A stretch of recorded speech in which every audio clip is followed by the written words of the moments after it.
Hey Liz, Hey, how's it going? it's really good. I'm sipping on my kava stress relief tea because it feels right for Wednesday.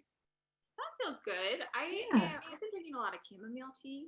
Ooh. Um, oh, let me make sure I'm recording this. Oh, I am recording Yep. this. Yeah. Very good. Awesome. And we got people. Let us know what you're sipping on. I feel like it's like a cozy winter January. So let us know in chat what you guys are sipping on. Chamomile. I'm on kava Yeah, stress relief tea. oh, so smart. This is actually just water. I'm staying Okay. hydrated this year, which is a big goal. That is a big goal. Drink Big water goal. is always what I come back to whenever I feel 2022. like I need to be re-energized. But I've been drinking chamomile at night, which is new, different for me. I love that. Yay, cool. Well, everyone's coming on in. So exciting to have everyone here. We've got some people on the phone. Good afternoon, Jennifer. Yeah, let us know where you're Susan Crow's here. Estelle's here. Hey, Estelle, it's good to see you. Emily, Ellen. Yay. I love it.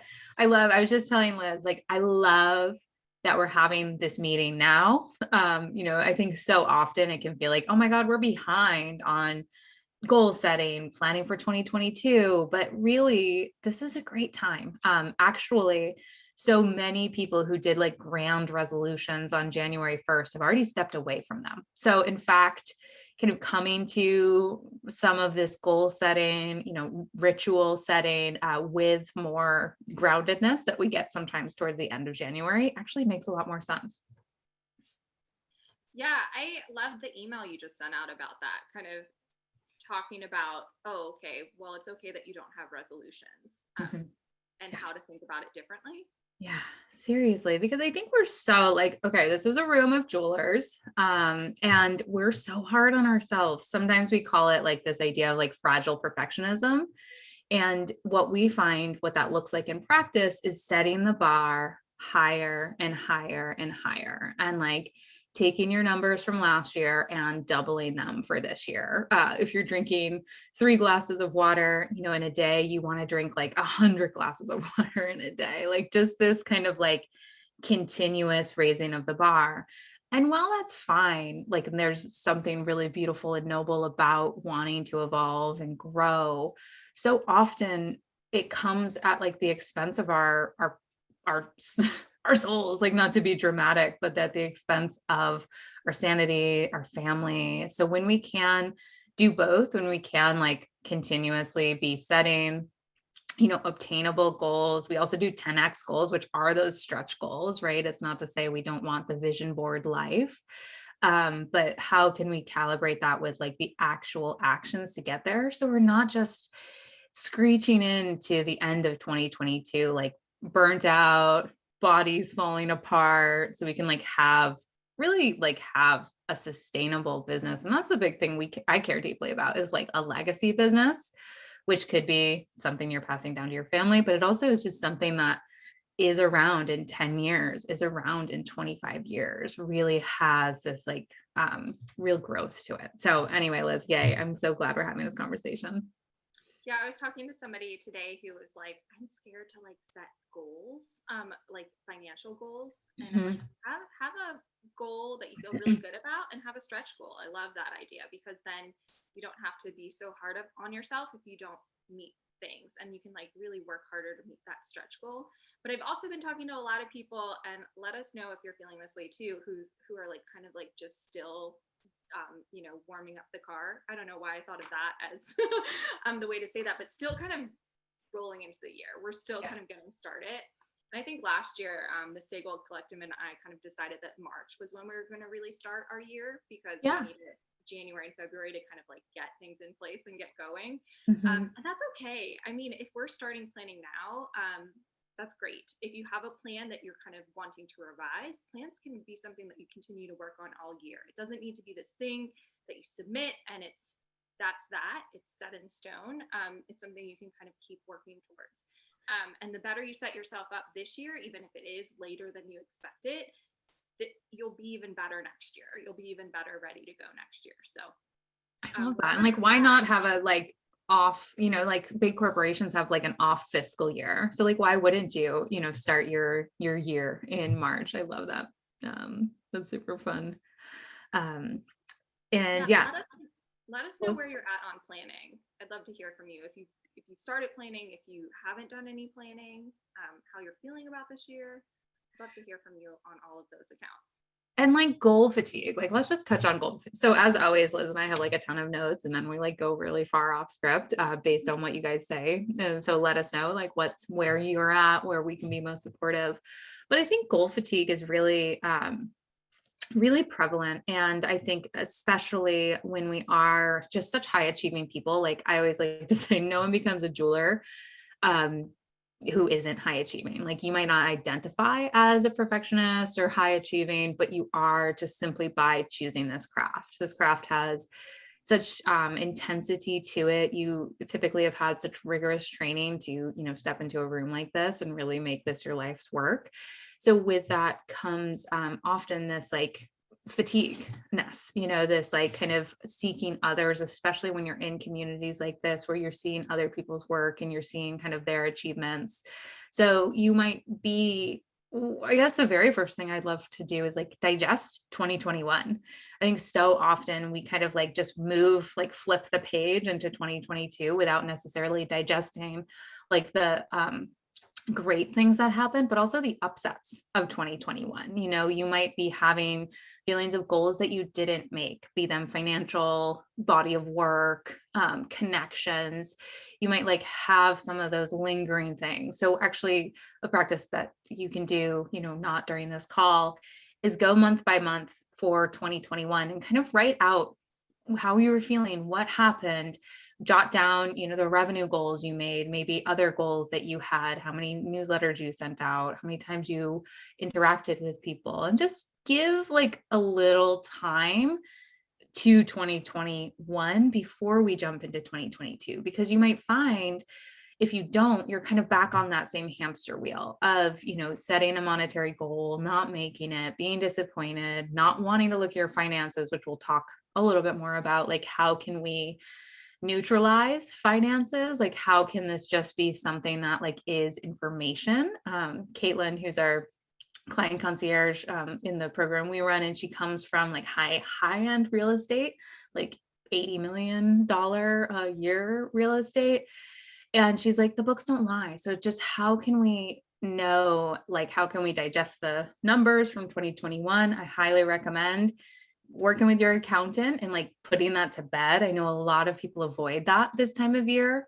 But working with your accountant, closing out the books, looking at your numbers, if they weren't what you wanted, like forgiving yourself. There's a book called Tapping into Wealth. I'm always like, is it right over there? Can I show it to you guys? Yeah, I've got it right here. But this book we love, Tapping into Wealth. And they actually have a whole thing on, they have a whole chapter on clearing money trauma and like goal trauma. And I just think that that's something that we can't like have this discussion without like truly talking about.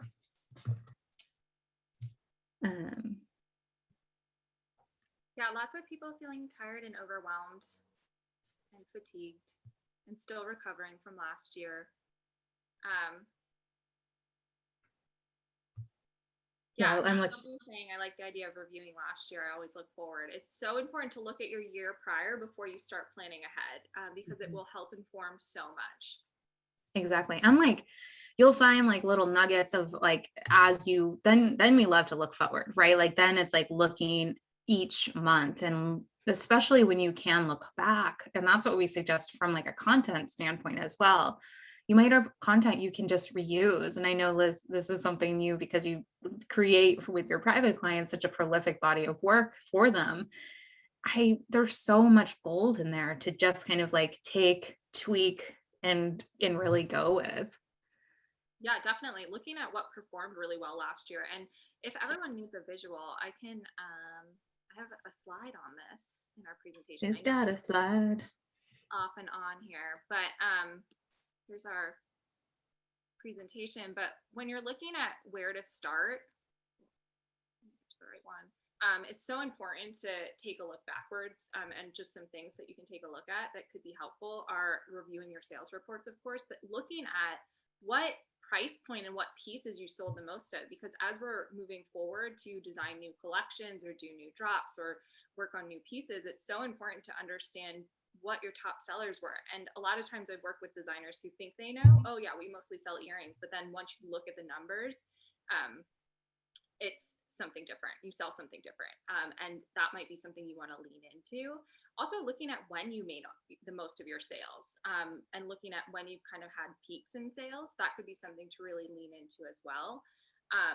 And if you're not doing monthly reports right now, start this year. If you didn't do them last year, start now. It doesn't have to be an extensive report, but just kind of get a handle on your numbers when it comes to your marketing. So your social media posts, your email marketing, just make sure you're taking a look at kind of the top end numbers. And then also, like Kathleen's point, like going back through each month last year and kind of taking some notes. Also look at if you had any major promotions or launches, how did they go? And what could have been done better? I think those are all really important things to take a look at. And something too, Liz, we did, I don't have it right in front of me, but we did with our private clients was actually look. So once you've digested the year prior, looking ahead at the year to come and marking off time off, you guys, like just taking a calendar and looking at, especially once you've kind of gone through this like excavation of the year prior, when and like what time do you get really overwhelmed? Especially now that shows are opening back up. Liz and I were just saying, like, so many people are going to Tucson, Vegas is happening, Centurion is happening. All of these different events are happening. And I think it's so easy, having not traveled, to be like, oh my gosh, this is just going to energize me. And then not building in a week after Tucson to communicate with your private clients, to take a nap, looking at when you're, if you care for aging parents, like what constraints do you have? If you have young children, I like to look ahead this time of year and mark off all the times that my son won't be, in school, and looking at your schedule from a more realistic standpoint. And again, that's where when we have this period of excavation of like what months did really well, what months were a little bit leaner that I actually do want to take. We work with our clients to design a schedule that allows them to take design sabbaticals. So they're maybe working on a cadence where 1 week a quarter they're totally off, or maybe they're taking every Friday, which is just creative time. Like looking at kind of how can you design your business to be so much more proactive than reactive. And I think that the last 2 years, we've been in such deep reactive mode, and like letting this period from Jan 1st to March 1st be this period of proactivity. Like, what do I actually want 2022 to look like? I love a word of the year, Liz. I don't know if you like a word of the year, but like mine is balance this year. And, I think having that, and then we are also like encouraging planning for 90-day quadrants, which we'll talk a little bit more about. But like once you've digested, and like then looking ahead at setting some of those goals, and they can be revenue, but they can also be, time off goals, or like time. I just keep hearing, Liz, from so many people that they didn't have time to design last year, that they were just kind of in this like social media hamster wheel. And I think putting that on your calendar, if it's daily time, if it's like a weekly time that you want. But I think that's so key for us to not like screech into the end of 2022 like super burned out. Yeah, I'm trying to avoid that this year. And a lot of people are talking about the 4-day work week, which I've always kind of tried to have a 4-day work week. So anyway, I'm blocking time off on my calendar now so nobody can drop a meeting in. As one thing. Use your calendars. That's been a huge success for me. You're talking about kind of being proactive versus reactive. And I've been a little reactive in my business, especially the past couple of years. So I really resonated with that, being more proactive and working towards that. And it's one of those crazy things, and we'll talk a little bit about the affluent client, because I truly believe in 2022, learning to work with the affluent is going to be the key. I don't mean to say make or break, like that feels really, really dramatic, but I think the way the markets are shifting and the way that like things can go from like a financial standpoint is that the people who have more discretionary income, who are used to supporting the arts, who love nice things that take a long time to make, will be the ones who are more than willing to continue to spend. I think the middle market, those whose discretionary income is going to be taken up much more by inflation, by some of these other strains. I mean, the inflation is insane, Liz. Even like at the grocery store, you're like, oh wow, okay, that's so much more than it once was. And I think that for people who are kind of in that middle market or the lower end of the market, they're gonna, if you're selling primarily to, we like to call it like the mass affluent, like the people who have some discretionary income, but not, or disposable and discretionary spending, but not a lot, versus the people who have that higher end, learning to work with those people is just going to be a skill that continues to grow over, I think, the next decade, just because I think we're in, certainly a year to 2 year period of volatility. But learning to work with the affluent is so, so key. And a big piece of that, Liz, as we were saying, is being proactive versus reactive. So I love blocking off your calendar. Like we encourage our clients to have like 2 afternoons that they take client calls, instead of the experience of being like, we can talk whenever, saying like, I take my meetings on Thursday afternoons. Does 3 p.m. on Thursday work for you?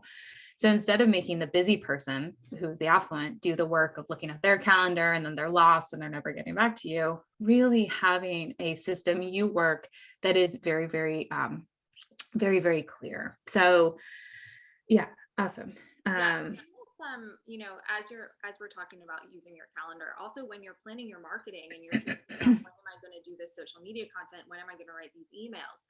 Block it off on your calendar and give yourself, schedule time to do that. It'll make it feel so much easier for you and more of your routine, rather than this big weight of like, I need to do my marketing. This kind of like big weight on you. It's going to give you structured time to do it.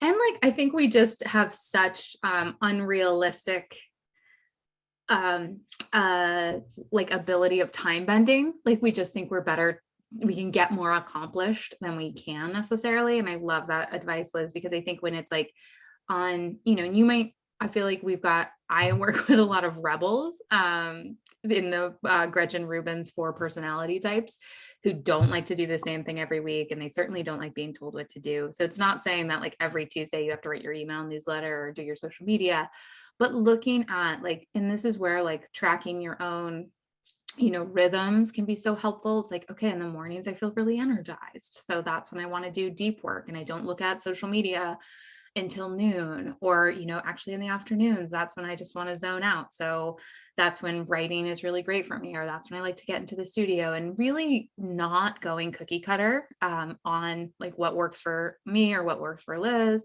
but really looking at your own self. And we love time tracking. That's something we do internally, which is kind of looking at what we spend our time on. A really good one, if you want to have some real transparency with yourself, is look at your browser history. On a Friday afternoon, take a look at your browser history for the week and really see like, where am I spending the currency of my time? I think so often we feel very pressed for time. We're not getting what we want to done.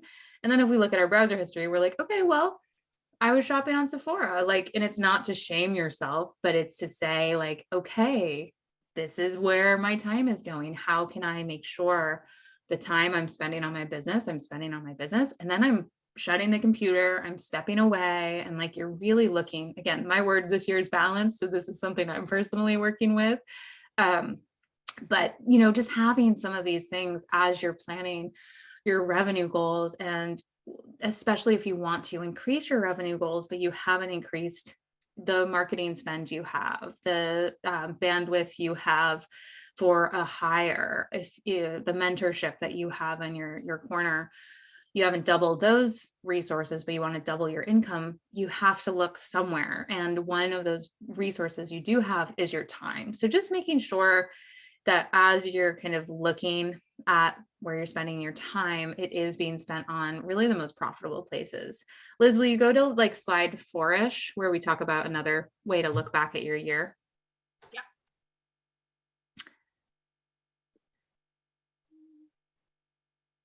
Sorry. And Amy, like, you're so right on. She's like, guilty as charged. I spent a lot of time looking for stones. And like, part of this is your creative process, and that's okay. Like, it's not to, I was on Sephora this morning, which is why that was like a resonant resonant thing for me.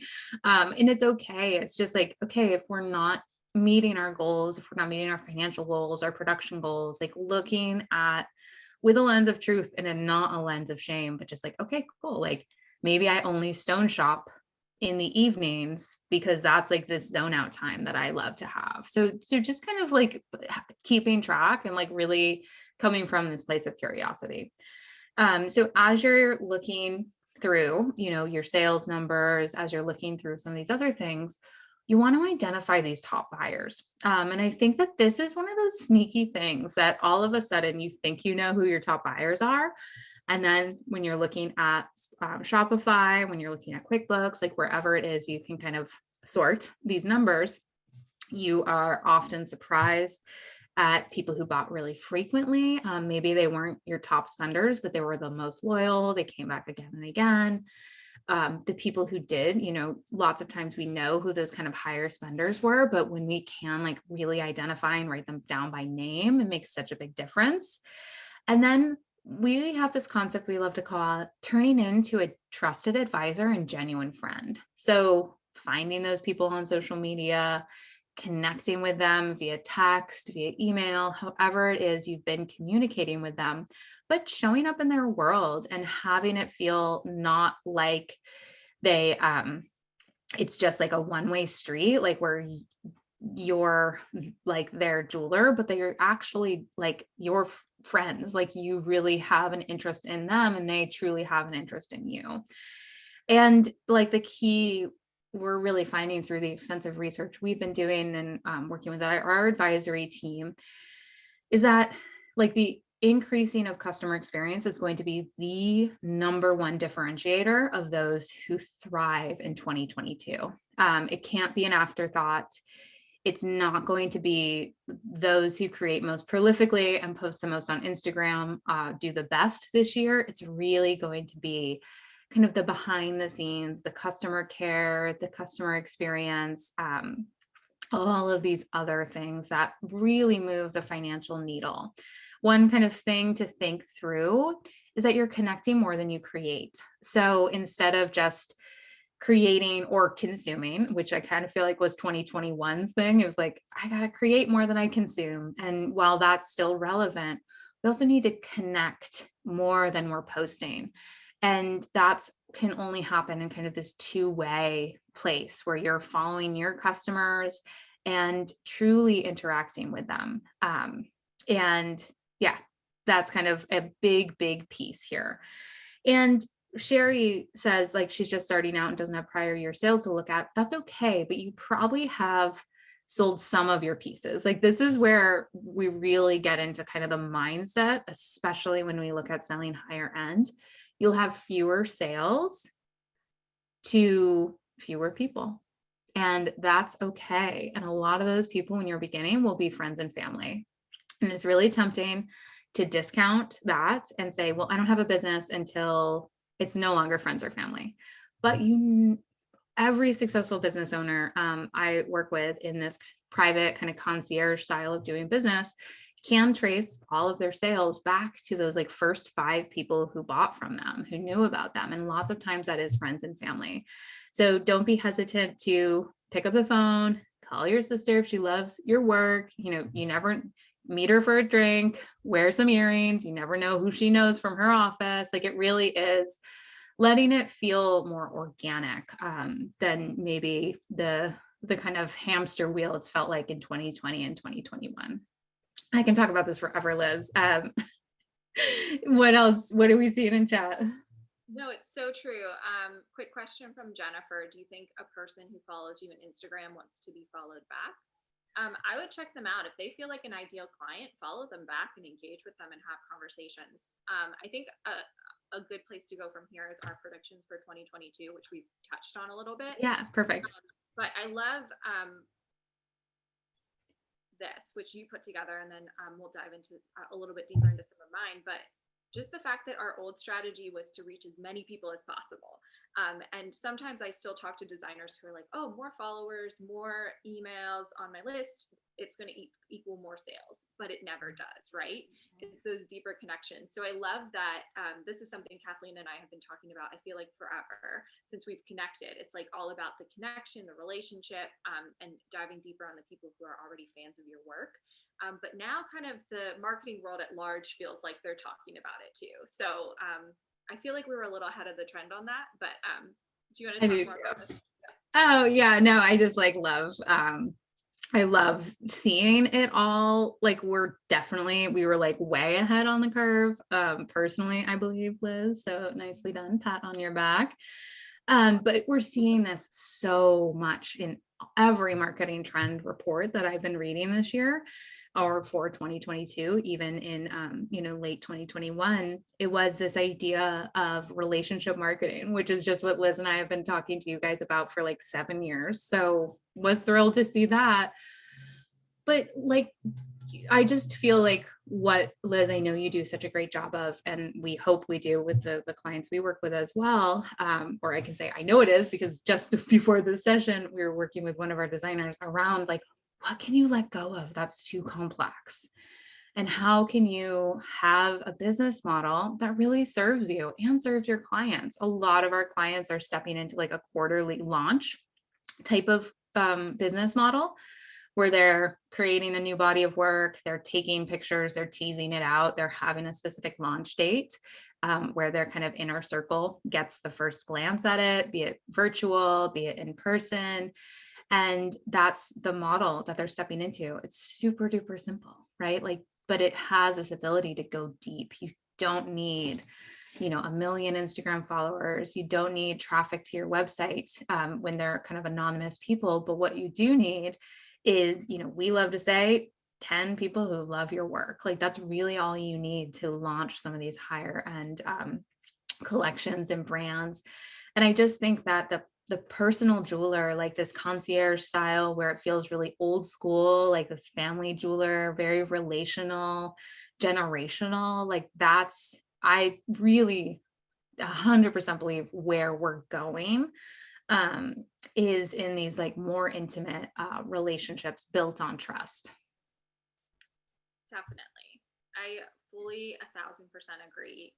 And I feel like that's a trend that's always been here. It's always worked. I've always seen it work, especially when you're selling higher end jewelry, or any price point that you're selling. It's something that people don't necessarily need. I could argue that you might need jewelry, but I would argue it too. so you're selling something that somebody doesn't need, so they need to connect with it emotionally. They need to connect with you. So this kind of whole approach to like digging in deeper and really getting to know the people and nurturing the relationships with your clients is just so important, and always has been since when I first started working with Todd Reed. He, clienteling was everything for his business, and is everything to every business and every high-end designer I've worked with since then. Every designer I've worked with since then. So I love that this is kind of getting known and talked about more because another thing I talk to designers a lot about, is setting up your marketing, your email list, your Instagram. And I always get, oh, well, I don't have many followers. Start with the ones you have. Start with that 10-person email list that you have, and start reaching out to them and nurturing them and connecting with them deeply, because it will pay off and it will grow from there. Yeah, and you'd rather have 10 of the right people than like 1,000 of the wrong. And it's much easier to start doing your Instagram lives when you have like 2 people watching versus like 500 people watching. So, it really is, I think, so often. And again, this is like the detriment of social media. We look at our peers, we look at our colleagues, and they just seem so much further along than we are. And I think they only got there from showing up and like, we love to call it like growing up in public, right? Like having the time where your mic didn't work and like your camera was backwards, and like y'all should see my first videos, you guys. They are they're rough. They're really rough. But that led me, 7 years later to having, a great camera and like doing TV presentations, like having all those skills. But it wouldn't have happened if I didn't go deep on the audience I had when I had it. So I love that reframe, Liz, like kind of thinking through showing up for, we love to say your best clients are the ones you have, like your best email list are the people on it. The best Instagram followers are the ones who already follow you. I think so often we're searching for this like next step, like we're only looking forward and we're not actually like caring for what we have. Yeah, definitely.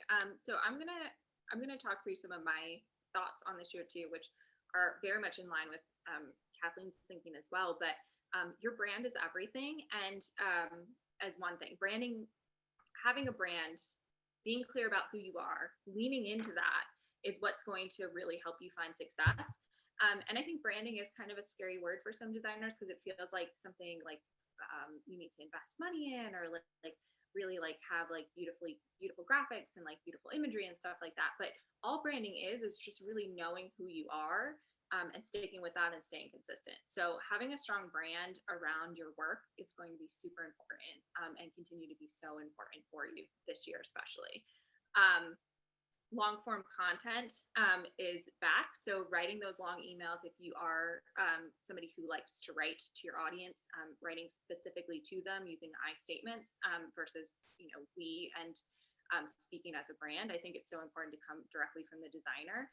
But, sharing what you feel comfortable with in a longer form about your process, about your inspiration, about, what inspired your collection. I love hearing that from designers, and I love seeing behind the scenes of the process as well. But think about using that long form content in blogs, emails, and don't be afraid of longer Instagram captions.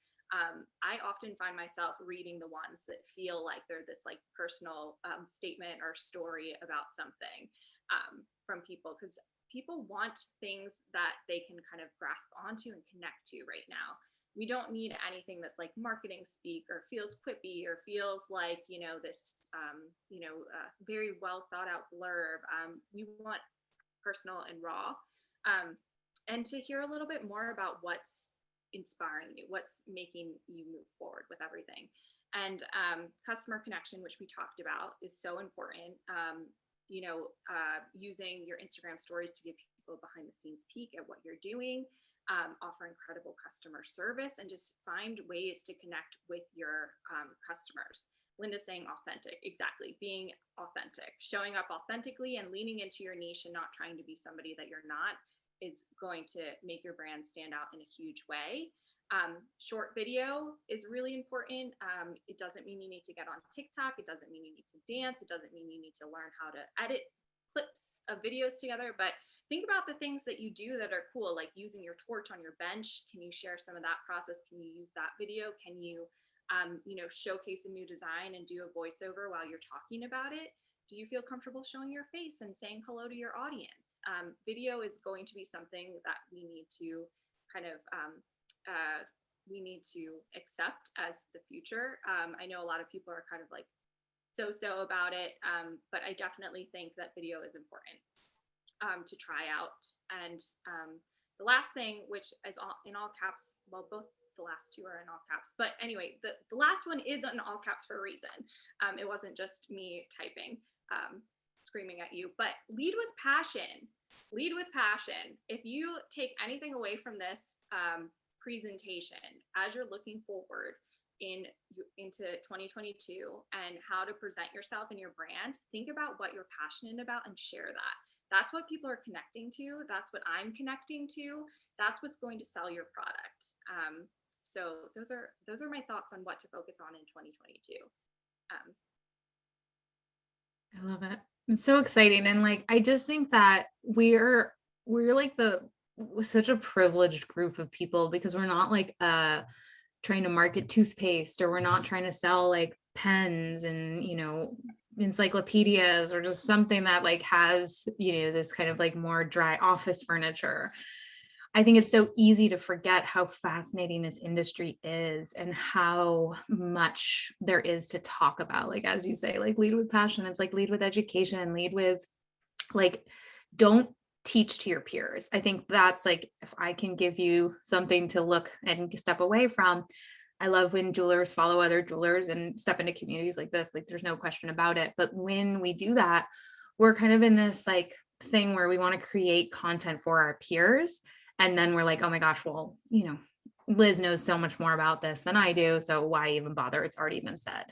But your clients probably only follow one jeweler, and like the level of how fascinating birthstones are, how incredible garnet is, how interesting 22 karat gold versus 14 karat gold is. Like this, I was actually looking back. So I was a bench jeweler, and then I was actually like more on the sales side for an antique and estate jewelry company, and I was looking through our old manual, like our training manual, and I was like, oh my god, there's so much gold in here. It's like Savorite garnets and regular garnets and red anthill garnets and like all the different gold. And I was like, here's your marketing plan for the year. There we are. Here's your marketing plan for the year. Like, it is so much interest. And I think with that, Liz, the short video is so key. And I would include also personalized video. So looking towards, like, if someone asks you, we always say, like, if someone asks you about a piece and you just, what's the price of this, this garnet ring? And you say it's $1,400, and then like ignore them and like look down. If I were to do that to you in person, I would never expect to sell it.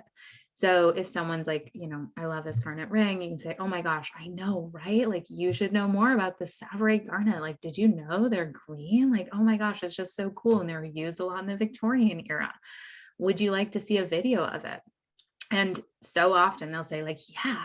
And then you can shoot a little video with your phone, or there's tons of apps out there where you could talk them through like how it looks on the finger, how it feels, why you carved it, all of these different things, and then like keep the conversation going. It really is, there's just so much when we can like peel back the layers of like, you're not talking to your peers, you're talking to your Aunt Gertrude, who like knows nothing about jewelry but loves it, or a collector who knows a lot but like is just endlessly fascinated with jewelry. That can kind of shift. We call it your muse. So it's like really understanding who your muse is, what they love. And people who love jewelry are usually like pretty geeky. So like they usually love to like go down this like really interesting, detail oriented rabbit hole with you. Yeah. Sherry is saying passion in regards to jewelry or personal. Anything you feel passionate to share, really. But when you're sharing your collections, your inspiration, the gemstones, lead with passion in sharing those stories. And Linda's saying our enthusiasm is catchy, which is so true. If you're excited about a piece, if you're excited about something that you're talking about, it's going to read through it, and other people are going to be excited too. I love it. And that kind of Sherry's question really brings us almost to our next piece, is about how to weave in the personal with kind of the professional, and how to blur those lines in a way that feels healthy. You're going to hear this and be like, oh my gosh, Kathleen, now I have to share everything. I don't want to do that. I don't want to share my breakfast. Into that, I would say, well, maybe occasionally let us know what you're up to, but really looking at how to have some of these customer experiences. Like, your customers really want it to feel like this two-way relationship, and like not what you want in the experience. Like, really, I think so often we're spending our customers' money for them. We're like, oh, they could never afford this. One of our clients the other day was telling us like, oh yeah, this person can't afford, like doesn't want to spend that much money. And we're like, well, what did they actually say? They're like, oh, she said she wanted something smaller. I was like, yeah, smaller, not cheaper necessarily. I think so often, especially when we step into the higher price points, when we start thinking of us no longer being able to afford our own jewelry, that's like a big moment of challenge. We don't need to drive the same cars as our clients. We don't need to shop at the same places.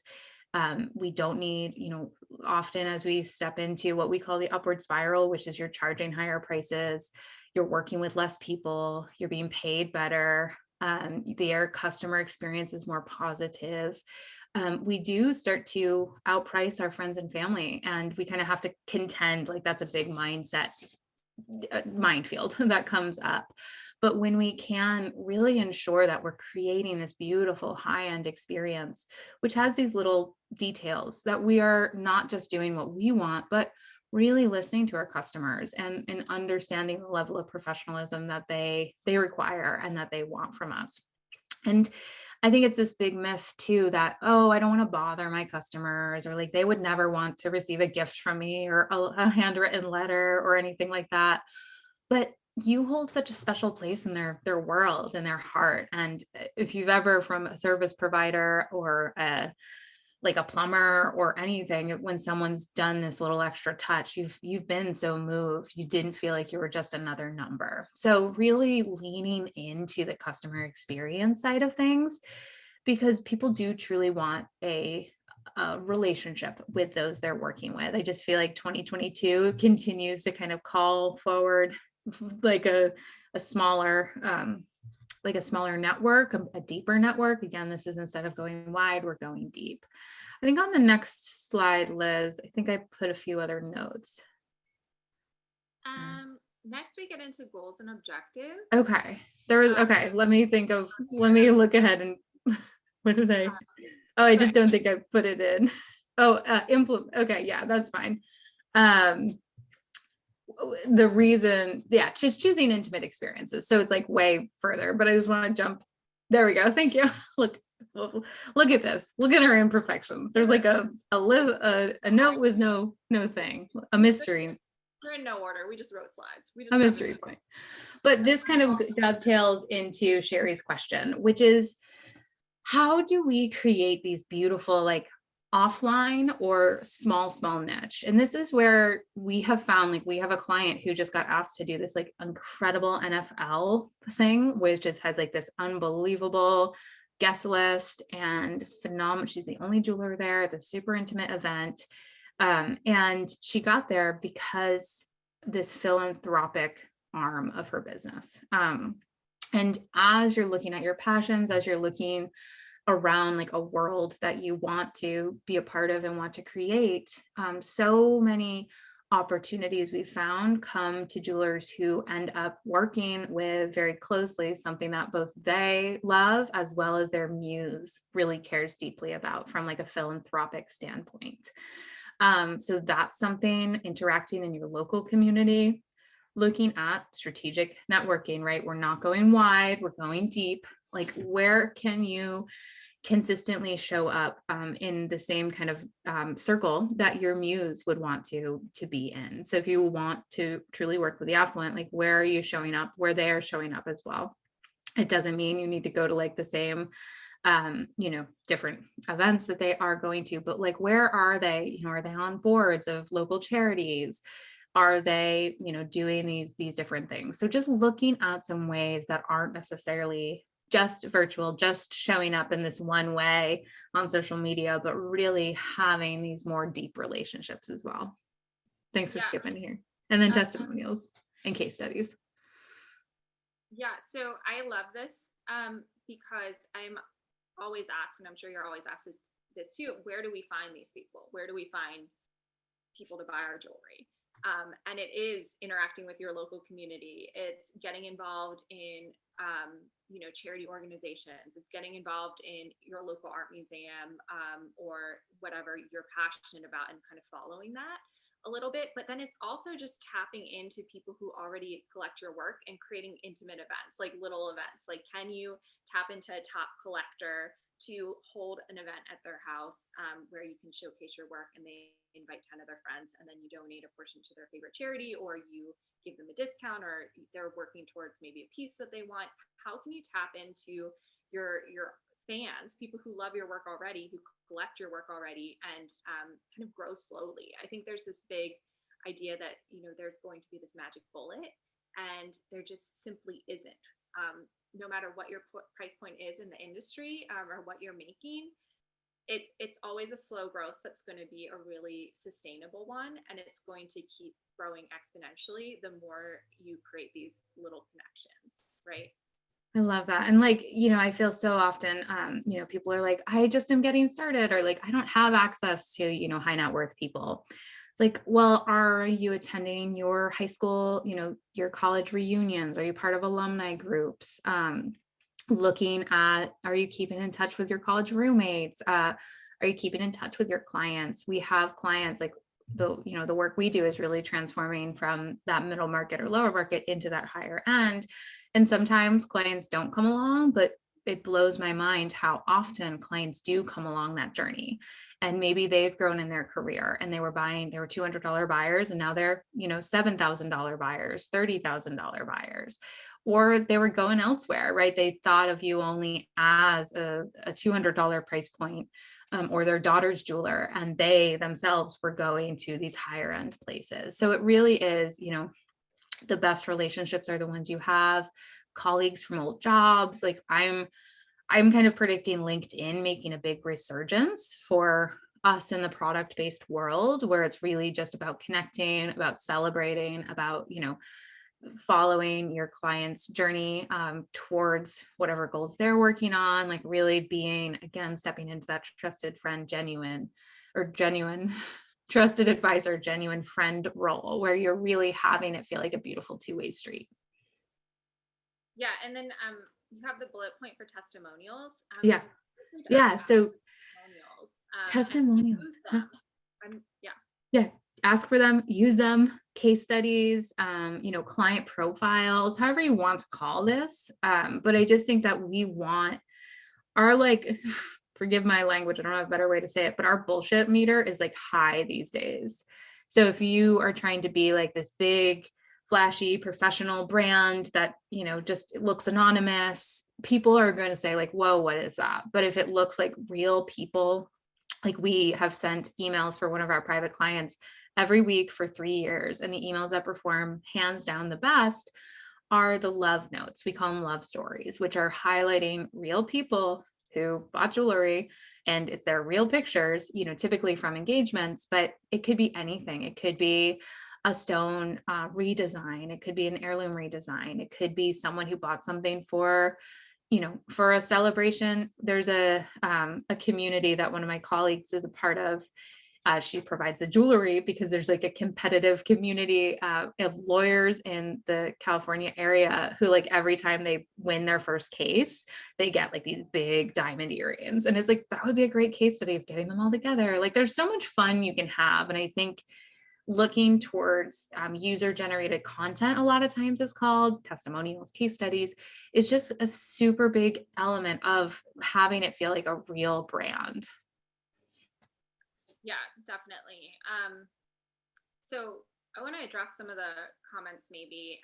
But what would you say to somebody who, and I've gotten this pushback before, and I'm sure you have too, is, oh, it's hard. I'm an introvert. I don't know where to start. Those types of thoughts and feelings with this? Or is it, I get this a lot too, is it weird if I reach out directly to somebody who's purchased my work? I feel uncomfortable doing that. Do you have any thoughts surrounding that? I do. Yeah. I think like,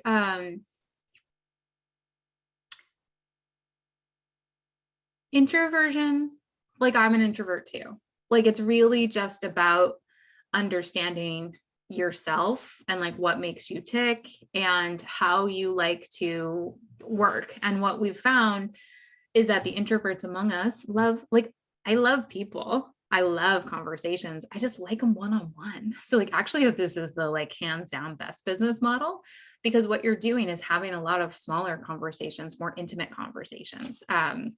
So, thinking like flipping that on its head, like, you're introverted. Yes. We're not saying you have to go public speak. I mean, maybe social media feels a little bit like that, but you're just having conversations.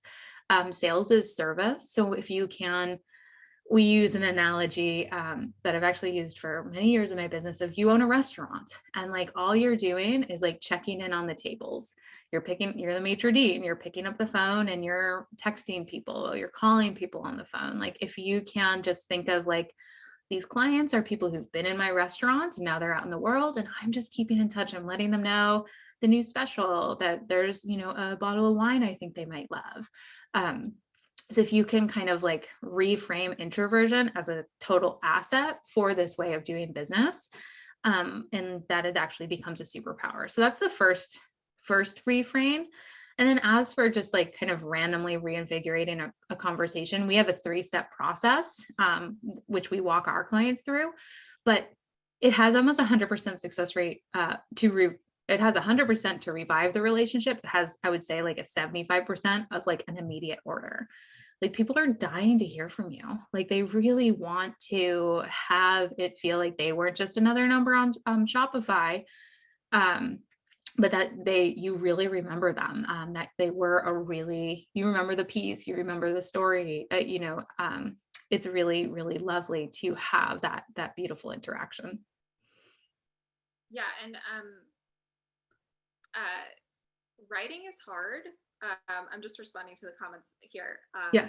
Feeling overwhelmed writing emails, feeling overwhelmed posting on social media. True. Sherry's great. She could come up here. The more you do it, the easier it gets, for sure. But also, I love doing a voice memo when I'm writing an email. So I can talk out what I want to say first, and then I can transcribe it. So I'm writing like I speak, because sometimes it's hard when you're looking at a blank screen, but you know what you want to say about the piece, and always kind of tap into how you would talk about it in person, or what you would say to somebody if they were at your booth at a craft show, or if you were having a conversation with somebody one-on-one. And then you can kind of take that concept, take that voice recording and turn that into an email or social media post. But the more you do it, the easier it gets, definitely. And like what Robin's saying, the intimacy and also the terrifyingness. And this is where like business issues are really like personal issues disguised. So it really is like, I love and have and use and recommend working with a therapist like extensively. Like I've had multiple, and like right now I'm doing this like particularly intense type of therapy, which is helping me uncover like times that I, show up in this way in my business. Like it really is like when you have a business, like there you are. Like, it's easy to be like I've had bad bosses, and it's like, I didn't like my boss. That's why my job, I don't like it. And then it's you, and like it's you again, and there you are. And everywhere you turn, there's you not responding to an email, or just not wanting to sell, and like not making the goals that you have. So I do think that so much of when we do work in this more, it feels counterintuitive, but it's actually easier to like post something on Instagram and then like hide from it and like peek out and see how many likes you got. And that's actually feels like further from you. And then when we say like, this is actually you having one-on-one conversations with people, it can feel more intimate. It can feel more like rejection is kind of right around the corner, because these are people who are kind of in your life and will continue to be. But when we can just understand that our art's not for everyone, we have a client that we both work with, Liz, who is often just like, I know my work's not for everyone. It's like for like 1% of the people out there. And like, she lets it just be easy. And for the right people, it's for the right people. And if it's not, it's not.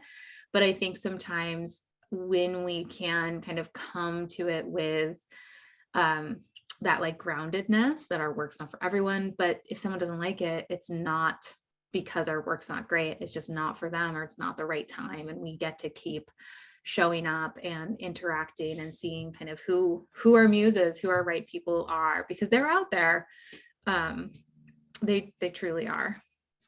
Yeah, and circling back to what we were kind of talking about in the beginning about being proactive about our businesses, think about when you're most energized to respond to people. So a lot of times I'll put a post up late afternoon and come back to it the next morning, because I do my best one-on-one interaction over coffee. And I know that about myself. So noticing those things when you're feeling inspired to write or create, that's when you should be writing or creating. So think about those things, and think about that in terms of when you're blocking off time for doing stuff. And I love, sorry, I didn't mean to interrupt you. Oh yeah, no, go ahead.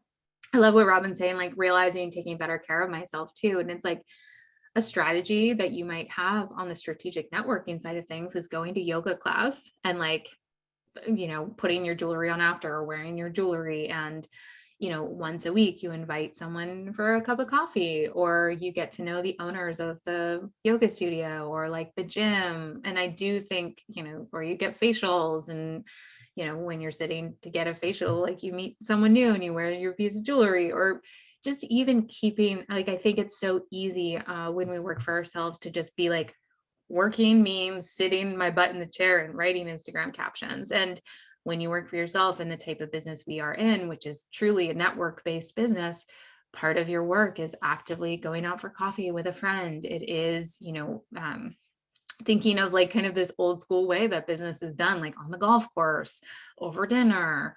It's taking those concepts and those principles and applying them to you, right? It might not be on the golf course for you, but it might be you're actually, closing sales by going to a museum with a friend and having lunch. Like, it just kind of reimagining what work is for you and actually enjoying it, I think is so, so key. Yeah, definitely. And Jennifer's asking, how fast do you need to respond to comments on a post? I like to post and come back to it later. So you could set aside, rather than checking Instagram or Facebook all day, just set aside, I check it in the morning, or I post in the morning and I come back and check it at night. And set your time so you're not spending all day feeling like you have to be on it.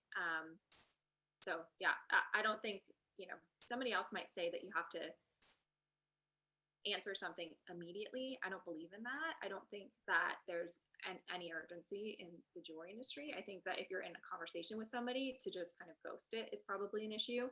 But choosing times when you want to be present and having conversations, I think it's smart. 100%. Like, I think honestly, like it's like almost a more red flag for me if like someone's immediately responding to me. I'm like, wait, no, go to your work. Like, it's really, I like to have, 2 times, our team has like 2 times we check email, 2 times we check Instagram throughout. And we're really, really hyper protective of our deep work. And I want you to do that too. We're not inventing oxygen, as one of my mentors likes to say. We really are, we're in this beautiful art industry. So it's much better to have a set time, like as Liz was saying, over like a great cappuccino. She's like answering with intention versus like, I hate opening an Instagram message. Like if I didn't mean to, like, oh my gosh, no, I don't have time to respond to this. And now it's getting lost and I'm with my son, or like just something like that. So giving actually the time and space is going to be so much more valuable. So I don't think we don't want to be tied to these places, but we want to, give it really the time when we're there. Yeah. So Tara's asking, I'd love to hear your thoughts on this. How much time do you allocate, if any, for follow-up emails on all purchases? All right, Tara. You have an opinion. I'm obsessed with this question. Like, this is it. This is the right way to be thinking. Best clients are the ones you have. So we actually have a whole year-long sequence that we have you step into, where you're every 3 months or so, with a very intentional purpose, proactively reaching out to those clients. So I think that spending the time to set up the system, really perfecting it. We actually teach a gifting strategy as well, like a handwritten note strategy, where you're identifying, you can't do this with everyone. And this is dovetails into the conversation. If you've seen Liz and I talk before, or any of the work I do, big focus on what we call EICs, like extremely important collectors. You can't do this for everyone, but for those top people, about the top 20%, either for like their relationship clout, so they're really important because they know a lot of people, or they spend a lot with you, or they refer a ton of people to you. So whatever metrics you decide, but keeping in consistent conversation with them, getting to know their spouses, getting to know their children, their dogs, having this more intimate relationship is so, so key. So as for time spent, I think it's the most profitable sector of your business. It's so much easier to retain an existing client than acquire a new one. We have a concept that we have to practice all the time because we're all humans in the world, that we call high-end recovery, or the high-end comeback, which is all about like, if something doesn't get delivered on time, or something breaks, or all these different things. I think a lot of times we don't want to revive these old relationships because we're like empathetic people, and we're like always scanning for danger. We're like, well, I don't want to reach out to Sally because, I don't want to know that like her ring broke and she just hasn't told me, or she's not happy and she doesn't wear it. And we're kind of like looking for this worst case scenario. And we just have to have trust that if that happens, we'll make it right. A lot of when people step into our world, this is something we have them do, go revive old relationships. Like so many people have gotten divorced. Like there's just so much stuff. And I can't tell you how many times the person who got divorced, it then turns into another client. They're like, you know what? I already sold it, like, but let's do something else. Like, I want to have another piece from you. So it's really having this trust in yourself to revive any of these relationships and to know that no matter what, like you can really make it right. So I think that's the biggest reason people don't keep in touch, because they're like, I don't want to hear the bad news. But trust me, you'd much rather know anything bad, because people will talk about it if they didn't have a great experience, and you'd much rather like figure out how to make it right. Yeah, definitely. People are scared of opening the can of worms. It's super common, but it's like, you have to understand your bound. Like, you know, if someone, you'll have pain in the ass clients, right? Who maybe you don't want to reach back out to. Or, you know, there will be those people who feel like they can wear their jewelry when they're like deadlifting at the gym and nothing bad will happen from it, right? There are these outliers, but for the most part, I would say, like, you know, the majority of people are super, super reasonable. And if there's a can of worms, like, you guys will work together to make it right. So it's going to hold you back financially to not, like, all of these mindset things, if unexamined. It's like, we often say it's like selling a secret, right? So many artists want to create in hermit mode, like, which I get, you guys, like, I go into wicked hermit mode, but we also have to like either be documenting along the way so we can come out when we're out of hermit mode and like present a body of work or present what we've been up to. But so often we want to kind of sell a secret, or we want to be behind the scenes. And when we can like find that right relationship to being also in front of the scenes a little bit, and then, you know, protecting yourself and going into hermit mode, that's when you really start to see the momentum of sales. Yeah, I love this conversation. It was not what we planned at all. Mm-hmm. And I have a lot of tactical information about planning that. Oh yeah, whoa, it's already 4. Should we go through a little bit of that, Liz, or should we send it out? What I was just thinking was, I will email out to everyone who's here just the tactical list. I don't think a lot of it needs much explanation. So I'll email that out to everyone. I'd love to just kind of get into conversation and questions. What do you think? Yeah, let's do it. Yeah. Oh my gosh, we can talk so long. Talk Oh, look at all these people who like are reworking all of these things from recent divorces. Yeah. So what questions does everyone have kind of from this conversation that turned into more about, I mean, selling really, right? Is what we've been mostly talking about here, where to find your clients, how to sell to them, how to reach out directly, how to kind of push your boundaries of what you feel comfortable with. I mean, it's all good stuff, right? It is good stuff. Georgia, so good to have you. Nice to have you here. All right. There was a question that, so IG. Okay. Jennifer had a question. I like, I'm all about the personal, Jennifer. Like, I think having it feel more intimate, I just think is going to be, like, this is something I love to see if like designers have their actual face and not their logo. Like, I just think that like, if people want it to feel like they're getting to know you. We're big fans, as I mentioned, of LinkedIn. Facebook personal is like a super untapped place if you haven't played there in a while. Finding the right balance, not just like buy my jewelry, but sharing, interacting. The next door app, if you live in an affluent area, can be, you know, oddly interesting to interact with. But I think, Jennifer, I would say leave your Instagram as is. Because people are going to want to kind of have you. And, you know, I feel like the algorithm is something we can talk like endlessly about, Liz, but it favors personal interaction. It favors outfits of the day or jewelry of the day. It favors process. It favors updates, much more than like stock photos. Yeah, definitely. And I would just make sure that your bio on your Instagram profile, it makes it clear that you're a designer and you have a business. just because sometimes I see profiles with names and it's like not clear that they're what they're selling. So I would just encourage you to think that too. And the question of, do I need to set up a business account on IG if I want to link my shop? Yes, you do. And also, if you are a business, I do encourage you to do that, because when you have a business or creator profile on Instagram, you have access to analytics that can be really, really helpful for a lot of reasons. It shows not only like what posts were super popular, but what posts, what photos, what content led to people clicking to your website, led to them checking out your profile, led to them sending you a direct message. And I feel like a lot of that can help inform how you move forward. So I would say to switch over to a business profile. Oh my gosh, there's so many good questions here. Estelle asks, is there ever a point when it's too late to reach out to a formerly good customer? Like, no. It's like insane, but no. We have had, I always like to say, if my jeweler who created my engagement ring reached out, and I've had it for like 12 years now, reached out tomorrow and was like, hey, to my husband, like, hey, I was thinking Kathleen might like these, or like, how's the ring? I was thinking she might like, these earrings. We'd be obsessed. Like, I would have so much of her jewelry.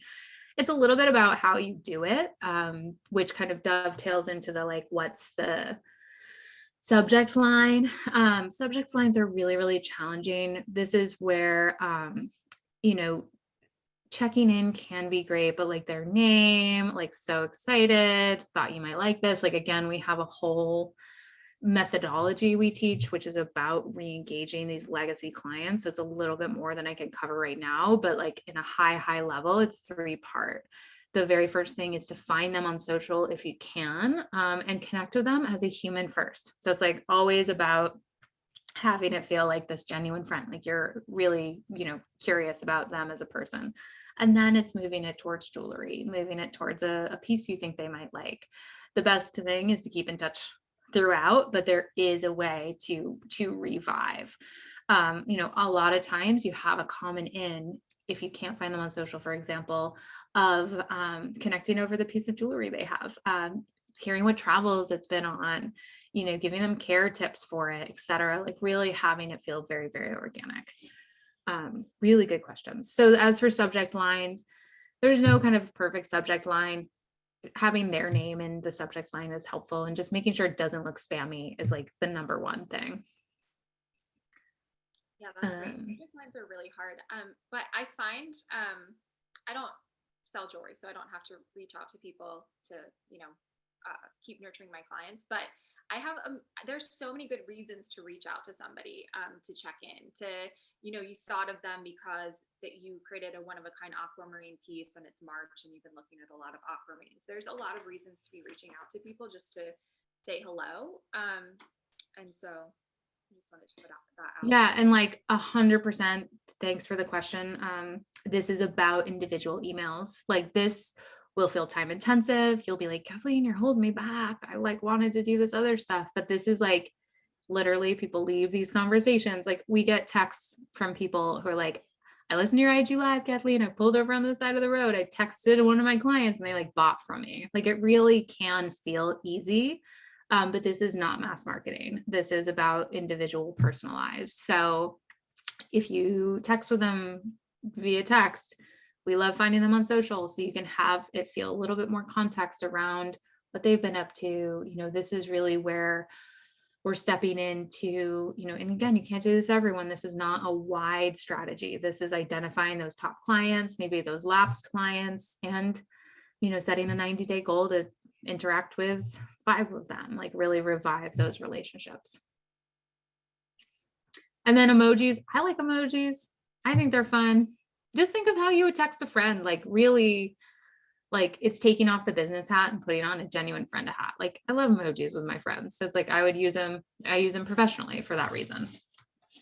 Yeah, I like to, when I'm working with designers or brands, I like to come up with like a toolbox of emojis that are their brand, and just use those emojis just to kind of stay consistent with it. And I do that for my own brand too. I only use the sparkles and the sparkle heart. So I like the idea of kind of limiting yourself in terms of emojis you use, but I think using them, especially in a subject line, when you are doing that mass marketing, can help kind of add a little fun to it. Oh, there's so many good questions. There's a lot of questions. And like, you do need to get better at getting customers contacts. I don't think everyone can everyone see these questions? Sorry, we're like running through them. I think they're just coming to us, but Yeah, no, they're in the yes. chat. Oh, Everyone. okay. Awesome. Yes. So you need to get really good at getting contacts of people buying bigger items. So often, like, you're going to find, especially more affluent people are going to feel cagey about some of their personal contact. That's why you need to kind of have it feel more like intimate. I want to text you a photo or a video I have at home. Like, can I grab your text number? Like, where it feels a little bit more like a friend. So many times, this is what happens a lot of times if someone's selling low end goods as well as high end goods at a show or something like that. They're so busy with like the low end that the high end, they don't get to spend as much time with those important people or important purchasers. They're not more important people than anyone else. But having an assistant can be helpful where you can say like, perfect. And now Sally's going to, take down all of your information so we can keep in touch. I want to send you a valuation report, just giving them an incentive of, this is why you need to build out your process, but giving them an incentive to, give you their information so you can keep in touch. So on tagging posts, I'm not a huge fan of it. I just think it's a lot of energy setting up the shop, having it, if you have it, Shopify, sometimes it can talk to your Instagram to like have the products populate and you can tag posts. But if you're selling one of a kinds, if you're an artist, it feels silly to tag a post because oftentimes people don't necessarily click add to cart buy. If you have a lower price point product or you're more of a production jeweler, it might make sense. But sales are going to happen in the direct messages. They're going to happen after a conversation. So I wouldn't stress about tagging. It's not going to do anything for you. It's certainly something you can pursue, but it doesn't do much for me. And I'm always caught off guard when high-end brands like David Webb, for example, tag all of their products because it makes it feel less special to me personally.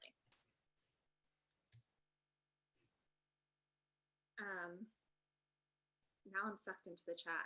I know the chat's really good. I think that it's like to tag or not to tag, like it just, they're so like, and again, like we're jewelers, we're like detail oriented people. We want there to be like a way, and so much of social media and so much of sales is an art, not a science. So you might find like David Webb, actually, it doesn't surprise me he tags his stuff as well as a lot of our antique people like do tag their stuff because it's actually super hard to find it again, like whereas David Webb has like so many unique antiques, like so in some people, like, and in some ways it like makes sense. But to your point, it's like, are you just going to do all this time? And is there something, you're actually going to sell in the DM and you spent 45 minutes trying to figure out why Shopify is no longer connected to Instagram? like it's always breaking. So I think it's just making sure, and this is where having those time audits, knowing when you like to put on your tech hat and when it makes you want to throw your computer out the window.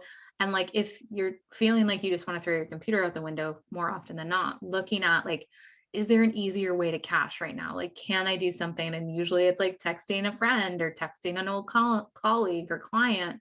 And they're the ones who are like, oh, I love this new piece, and just sending them a personal DM or something along those lines. So it's like letting it feel a little more simple as well. Yeah, I love that. That's a good point. Tagging posts, meaning tagging your product on the post. Yeah. To clarify that. I wouldn't say hashtags are super important either. I would maybe have a branded hashtag, and then you could certainly see what hashtags make sense, what hashtags I would think about it in a sense of what hashtags would your ideal client be searching versus doing jewelry, hashtag Ruby. Like using those hashtags won't do much for you.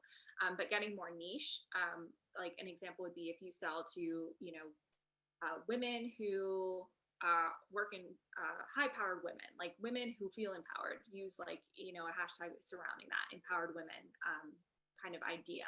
So I would think about hashtags a little bit more creatively, like what hashtags do you search for from a personal perspective? But at the same time, Instagram is so different now. They have they can search posts based on your captions. So hashtags are much less important than they've ever been. So if it's something that you're spending too much time on, just don't worry about it, would be my opinion there. It kind of dovetails into Tara's question, which is Instas, personal and life and work, and one for selling and tagging. I'd say combine them. Like that's my instinct. I also give you permission to keep, we like to call it like the magazine of you, right? So you're choosing a few columns you want to talk about, like, we get to see super cute pictures of Liz's like family life and her super cute baby and her garden and her dog, but like we don't see everything. And like I choose not to share my super cute son, but like you do see some other things that I do. So it's like it's not saying, but I have like a personal feed that is like pictures of him for my, intimate family. So it's not like you have to share everything. I think some people feel like, oh my God, I have to share everything I do. And it's like, no, choose a few columns. But I think combining them, I think people really want to see the actual individual behind the work. The work speaks for itself, yes, but it's also, I think of the jewelers I worked for, like I was a production jeweler. So I worked in Rebecca Brooks's, who's based in Northampton, Mass's home. We were in her attic making jewelry for her 4 locations. And like, she had the most beautiful breakfast every morning. Like she and her husband had the most beautiful coffee in the afternoons. Like she would put together these beautiful tablescapes. Like I think if you're an artist, you don't even understand like how your art is like through every lens you see. And I think that the more you can show some of those, like almost as if you were to walk into a store, like some of those elements is so powerful for people. Yeah, definitely. Knowing Tara and her work, I'd love to see more bits about your personal life, inspiration, all those things. I'd love to see it. Yeah, like the dogs. Like I feel like Liz, you're always like, when I post my dogs, people have conversations with me. They're saying the same thing. It's like, yeah, like I fall out of it because I'm like, I'm such a hermit, you guys. Like I dive so deep into hermit mode. I'm in hermit mode. So you're not seeing me a lot on Instagram right now. But like when I will emerge, which I always trust will happen, you'll see some cooking images. And that's where, or like even books, we posted about like my favorite book of the year. And like it started so many conversations. So it's like, don't hesitate. I think sometimes we feel like we have to be like really professional jewelers. And like professionalism comes from a different place. It comes from responsiveness, from having a process, from being really clear, from getting back to people, and having actually more like whimsicalness or playfulness, or, these are the books I love. This is my super cute dog. Like that's actually what starts conversations. Yeah, definitely. I've been posting books recently too, and it always starts conversation. And when it's with a designer that I've been, had a relationship with, that I've been talking to for a long time, they always end up asking me about my services at a certain point. So having conversations about books can lead to sales and clients. And it shows like commonalities. Like I get to learn a lot of really great books, but it shows like, oh, this is what I'm into. This is what I love. Like, I love to cook. So it's like, so they can kind of see that like I'm a real person too. Like, I just think we're craving this humanity these days. Speaking of that, there's so much spam. There's a question about like kind of those collaborators in the spam in your DMs asking you to, partner, to do things together. I always ignore those too, unless it's like an influencer I know, or, Instagram personality that I know and have wanted to work with or have had conversations with, and I really understand who their audience is. I would tend to ignore that stuff. Yes. Bless and delete. Yes. Delete, block the gem dealers. Block the gem dealers. And then also like giving you permission to unfollow people. Like this is something we feel or we see often in this journey that we call that like high end, spiral quest, is that you'll have like other colleagues who are just like, I can't believe you're posting that, or like, we don't care, like kind of taking you down. The other side of the high end spiral is the low end spiral, which is like you're undercharging, you're overworking, you're under delivering, you're not meeting your deadlines, like that. And there's a lot of people that are there, and that's okay. But you can unfollow people on Instagram, on Facebook. It might be like old like clients you didn't like working with. It could be like your weird uncle, like it could be your mom. You don't want her to see your stuff anymore. Like giving you permission to not accept every friend request that comes in, to release other people as well. But yeah, some spam stuff for sure. Get rid of it. Should you keep personal behind the scenes stuff to stories or grid to jewelry? So I have a great video about content planning. If you go to my website, you'll find it. But really think about what those types of content you want to share are and stay consistent in that. So once you choose your types of content, you can put them on your feed or your stories, but just get really clear on what those are so it's not random. So like Kathleen has made a really clear decision not to show her kid, but to show what she creates in her kitchen, what she's cooking. And those types of like ideas to stay consistent with is how you want to think about the type of content you choose to post. I love it.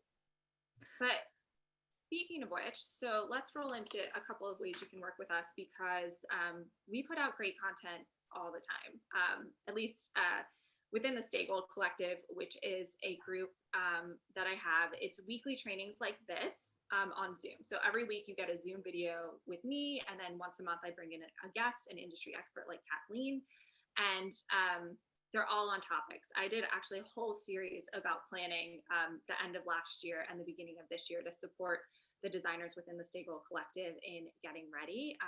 So I really recommend it.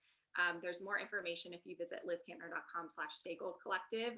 If you sign up, we can have a 30-minute chat and figure out how I can best support your brand. And by signing up, now you get access to my past 3 years of content.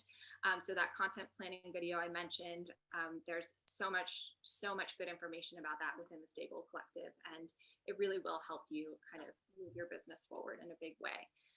And then Kathleen has something exciting to share. Something exciting. So this is like the first, I just was like to my team, I was like, can I tell everyone? So we have been like analyzing the market over the past 2 years, and we run a year-long program called The Society, and are obsessed. The results are really great around stepping into the high-end spiral of things. But this year it's felt like, what is this crystal ball? Like no one can picture this year in advance. So while we still are offering The Society, we are now requiring an incubator before you step into that work with us. So we're so excited. It's going to be a 90-day incubator. It starts Q2, and it's all about turning those relationships into revenue. So a lot of what we talked about today, you'll get a lot of our formulas, but the focus is really on identifying those people, reviving those relationships, and looking at cash tracking. So as you guys can kind of hear, this is something that I care deeply about. I care deeply about goal setting, getting over the trauma of unmet goals, and truly neutralizing and tracking the cash that is the lifeblood of our businesses. So we are going to be stepping into a 90-day Q2 container together, where we're going to be setting goals. You'll have private, we actually have started doing totally private conversations. So on Tuesdays, you get a private conversation with us, back and forth, asking any questions, helping you troubleshoot, and the support to get there. So we are accepting a wait list right now for people. It is an application process, and you can just DM me. I think it's probably the easiest way at Kathleen Cutler or KathleenCutler.com and learn a little bit more. But this is something brand new we're releasing because we just feel like the last few years have been so wild that setting these small windows of time to really, really get organized and start to set and build that confidence to actually achieve those sales goals. The industry has been crazy this year. Like the sales are so high, like it feels like the doom and gloom on the newscaster is there for sure, but like in the affluent client market, people are buying at such high ends right now. And it's really just about keeping in touch, feeling like that genuine friend and trusted advisor. So we are really excited to support you in transforming and really, really tapping into that affluent client market. Yeah, people are buying jewelry. So many people are buying jewelry. So many people are investing in higher price point jewelry. They're not buying shoes or handbags, but they're buying jewelry. And so there's a lot of opportunity. And I've heard great things about working with Kathleen. Several designers I also work with have worked with Kathleen, and it's always seems to be a huge success. So we lovingly get your house in order, like in a great way. And we take away the guessing of it. And we love to say we lovingly help you put blinders on. And We really, really help you get laser focused on working smarter, not harder. I know, Liz, you and I were having a conversation about like, what we just want like to spend more time with our kids. Like we both have like young kids. They're going to be young like one time in their freaking lives. Like I just want to pick my son up early from school. Like I just want to snuggle with them.